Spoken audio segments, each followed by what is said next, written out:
Mark சுவிசேஷம் 10வது அதிகாரம் 22வது வசனம்.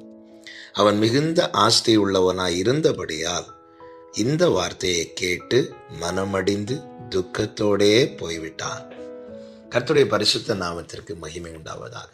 இயேசுவின் இடத்துல ஒருவன் ஓடி வருகிறான். அதனுடைய 17வது வசனத்தில் ஓடி வந்து முழங்காற்படியிட்டு ஆண்டவரை பார்த்து, நல்ல போதகரே, நித்திய ஜீவனை சுதந்திரித்துக் கொள்ளும்படி என்ன செய்ய வேண்டும் என்று கேட்கிறான்.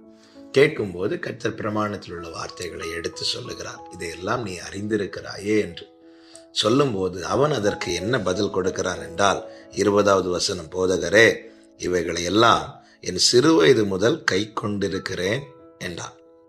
அப்பொழுது இயேசு அவனை பார்த்து அவனிடத்தில் அன்பு கூர்ந்து, உன்னிடத்தில் ஒரு குறை இருக்கிறது என்று சொல்லுகிறார். என கேட்கிற அன்பு சகோதரா, சகோதரி,